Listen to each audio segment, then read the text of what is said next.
Alrighty, everyone. Good afternoon. I'm going to go ahead and step on screen. It is so wonderful to be here with all of you. We apologize for the delay. We had a little bit of a technical difficulty, but we figured it all out and we are ready to go. My name is Tina. I'm going to be your educator for just a little bit this afternoon. Behind the camera is my good friend Ty, and he's going to be controlling all of the wonderful magic that you see behind me on my screen. Now, during our program today, I would love to hear from you. You are able to interact with us, ask us questions, share some observations that you might make, or maybe you just want to drop in and say hi. If you'd like to, feel free to text us at the number right below me over here, 562-286-1838. Ty is monitoring that phone line, so we would love to interact with you again, share any of those thoughts and observations or questions that you might have. If you are watching us live on March 27th at 2 o'clock Pacific Standard Time, if you are not watching us live on March 27th, you can email us your questions still at live@lbaop.org, and we will be sure to get those questions and comments answered as well. Alrighty, everyone. We are going to get started with talking about, in my opinion, a really underrated habitat that we actually have right here in Southern California. We are going to be talking about wetlands. Now, I would love to hear from you if you are interested in engaging with us today. What comes to your mind first when I say the term wetlands? What are some characteristics maybe that we start to think about? I'm going to step off screen. I want you to use this background video as inspiration. What do you think of when I say wetlands? This is also a wonderful time to make some observations about the video that you're seeing right now as well. Are you seeing any kinds of shapes, colors? Maybe an animal or two might pop out. How would you describe this habitat? What you're seeing over here? Has anyone seen anything like this, maybe even in real life before? Give another minute or so. Go ahead and let me know what you think. Beautiful aerial shot of some other kinds of wetlands here in California too. I know for me, I'm seeing two colors mostly. I'm seeing a lot of green mixed with some blue. That tells us what about this habitat? Well, when I see the green, I immediately think of grass and vegetation. That's going to be where a lot of those plant lives are going to live. And then surrounding those, we have these beautiful pockets of blue water. Let's make a prediction together. Do we think that this water is salty or fresh water? Give me a thumbs up if you think it's salty water. Thumbs down if you think it's fresh water. Maybe some of you have your thumbs in the middle, because this water can actually be both. Maybe in some cases it's a combination of both fresh and salt water. In that case, we would call it brackish water if it's a mix between the two. Now, wetlands are incredibly important to our ecosystem, to even our lives as humans. These areas could either be filled all the time with this water, or they could be filled seasonally with water depending on the time of the year.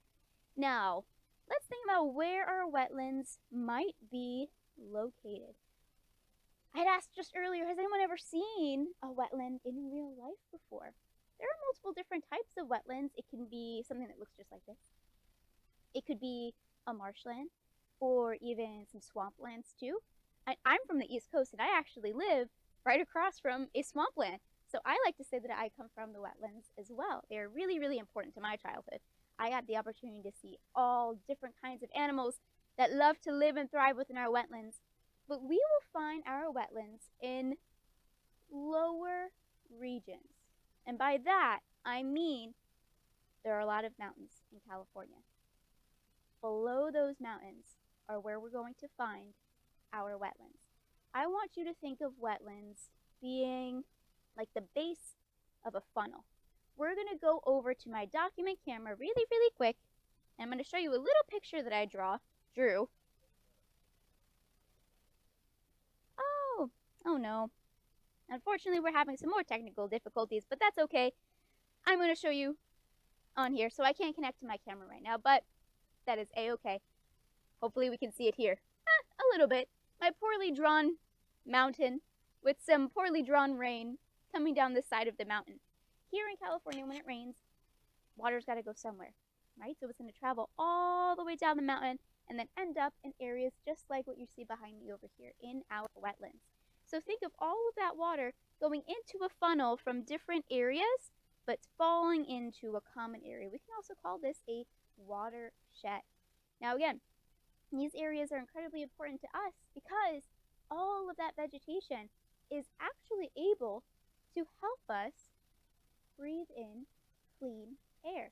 Everyone take a big deep breath in and then out. We have our wetlands to thank for a lot of the wonderful air that we're breathing. All of that vegetation is actually absorbing a lot of the carbon that's in the air. Now, I mentioned briefly that there are some animals that love to call our wetlands home. I would love for us to take a look at a couple of different animals that like to live within the wetlands. Now, about 1/3 of the U.S. threatened/endangered species actually of the population call wetlands home. So wetlands are really important in making sure that these animals stay nice and safe. This one right over here, I believe, is one of our stilts, if I'm not mistaken. What do we notice about their body? What are some things about the body we think they use in order to help them survive in their habitat? I'm seeing a very interesting beak over here. Doesn't look like a typical beak that I would associate with a bird when I think of birds. I think of most birds having shorter, maybe more length this way to their beaks, but this I'm noticing is very thin and very, very long. That actually tells us a little bit about what these animals eat. They're going to be able to use their beak to poke within the sand to find a bunch of different smaller insects. Now, all this leg over here, these incredibly long legs, also help them to walk through that more shallower waters as well. What colors are we seeing here? I'm seeing a darker back and the light belly. A lot of ocean animals actually have this kind of color pattern, and we call this counter shading. So animals that have more of a whiter, light belly and a dark back, they have counter shading. It's wonderful to protect these animals because if a predator is swimming underneath them and they look up to see that really bright belly, it's going to blend in with the really, really bright sun.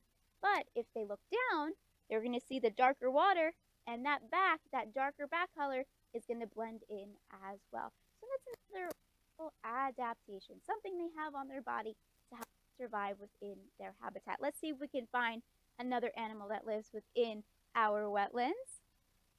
What do we got? Ooh, this one is our snowy egret. This one is also very interesting, not just because of the gorgeous snowy white color, but if we take a look at their feet over here, what color do we see on their feet? I'll go ahead and step away for a second. I see yellow on their feet, but the rest of their legs are a little bit darker, right? But we are also seeing that same beak being really, really long, kind of thin. It's a little bit thicker than the other one. So this might actually tell me that this animal could eat maybe smaller types of fish as well. Believe it or not, us humans rely on our wetlands for a lot of natural resources, like smaller fish, like mollusks, like clams that live in shells as well, even rice and different types of lumber and timber. These animals use our wetlands not just for food, not just for resources like us, but they also use it for shelter and for nurseries. Wetlands can be home to these magnificent vegetation, magnificent trees, and that different kinds of fish or even birds can use those branches to keep their eggs, keep their babies nice and safe. Do we have another animal that we want to take a look at? Let's see. Oh, I know what this is. Okay. Is there just one?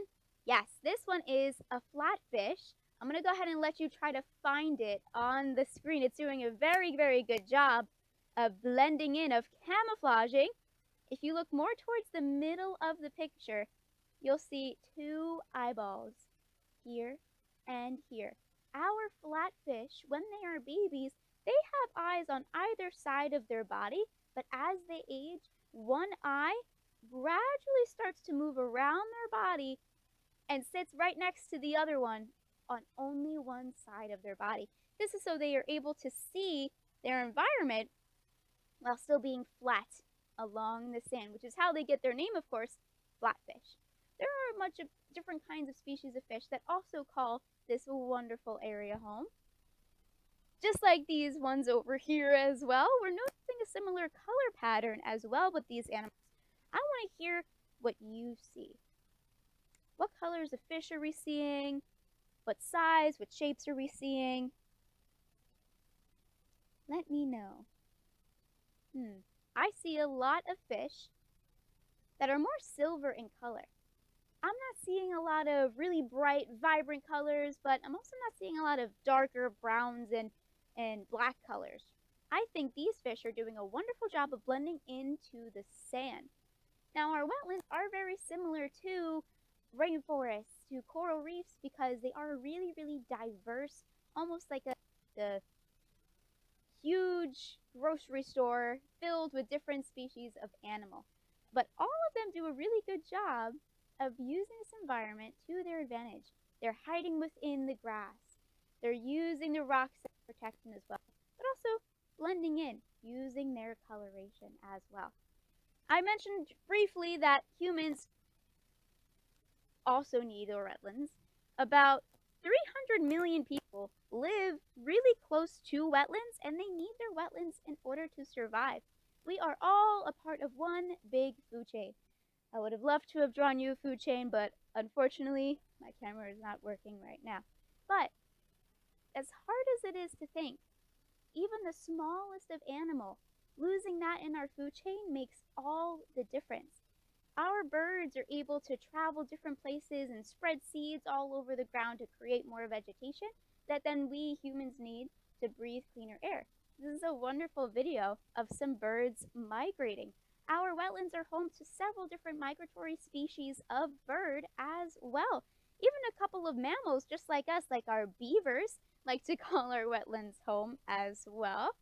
Now you also are noticing, again, that really, really shallow water. So it's a perfect place for our birds to rest and find their food after a very, very long migration.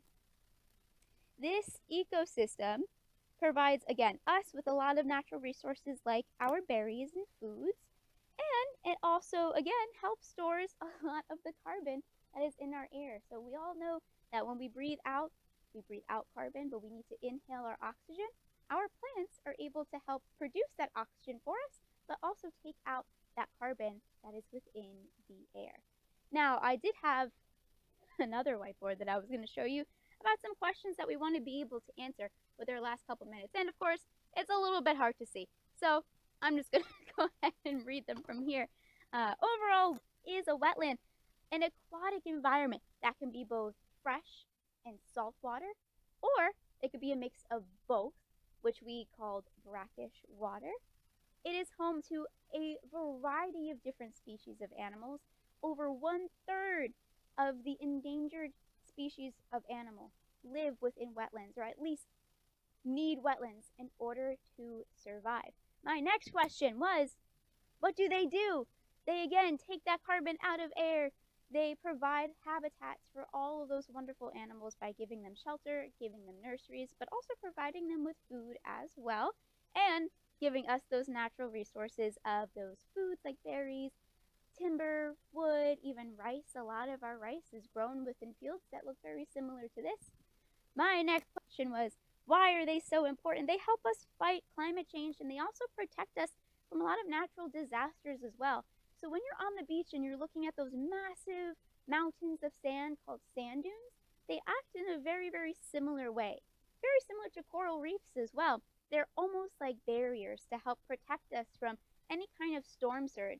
If you look really close in the background of this video, you'll be able to see a couple of houses back there. See how close they are to this shallower water? So they are able to trap all of the pollutants from the runoff water, but also provide some protection for all of these houses back there. We talked briefly about a watershed, meaning all of the water that's trickling down from the mountains kind of gathers in this one area, this one location, right? But what it means is that these areas could be put in danger as well. When we take care of our own grass, when we are in our backyards and when we're planting different things and maintaining our grass, sometimes we tend to put chemicals on our grass or spray weed repellent on our grass to make sure that it stays healthy. But something that we don't really think about is when the rain washes all that away, all of that chemical filled water got to go somewhere, right? And most times they'll end up in areas just like this, which can be very harmful for these animals that are already endangered. So we need to be a little bit more mindful of what it is that we are putting in our grass, in our backyards, but also on the ground in general. A lot of pollutants that either get left in the streets or from our trash cans that get tipped over can continue to run down those hills as well and end up in our wetlands, which is so important for us to know so that we can clean up after ourselves, we can continue to recycle all of our materials, but make sure we use less of those materials as well. What was my next question? Why they're important and how are they doing? Unfortunately, my friends, about 87% of the world's wetlands have been lost over the past 300 years.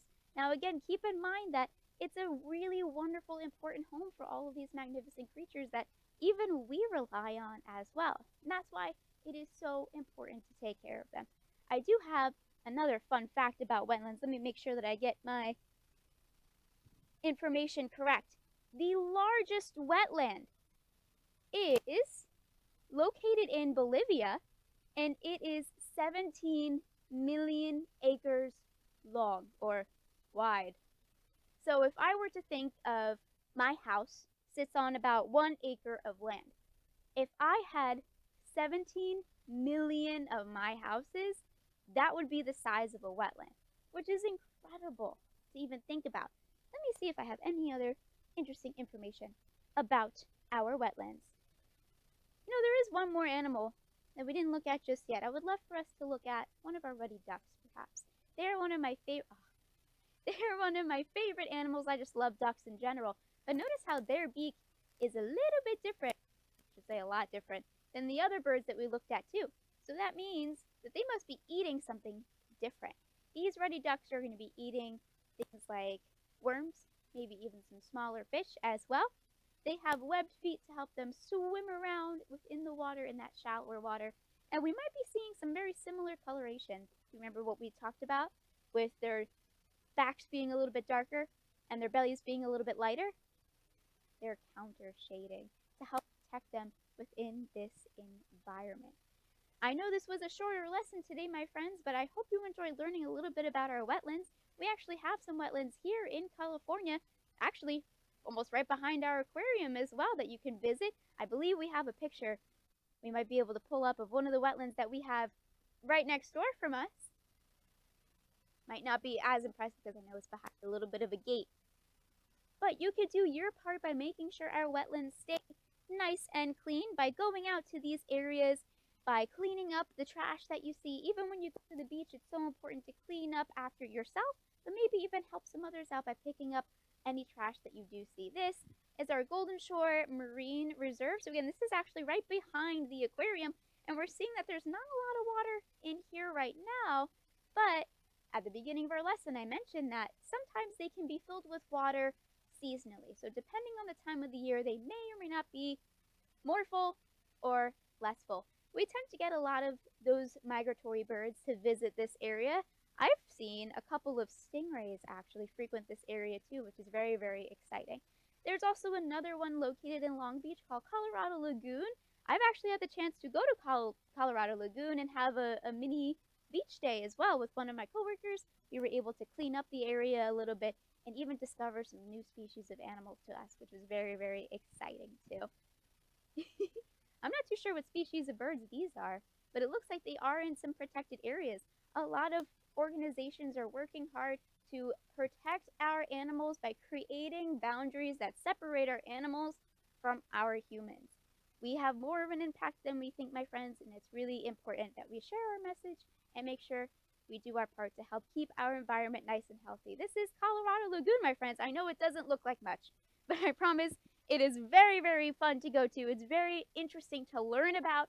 You can see the water level changing. This looks like the water level is really low right now, but when I went, it was relatively full. I actually saw someone swimming back and forth in there too. That's how deep it was at the time. Well, my friends, I hope you enjoyed your time learning about wetlands today. If you do have any other questions or comments or anything you'd like to say, if you maybe just want to say hi, feel free to shoot us that email at live@lbaop.org or still text us in at 562-286-1838. We are going to be having another Aquarium Online Academy at 3 o'clock Pacific Standard Time on March 27th, and it's going to be all about sharks. So we hope to see you again in the next half hour or so. I hope you have a wonderful day. Thank you so much for learning with us, and we'll see you soon. Bye, everyone.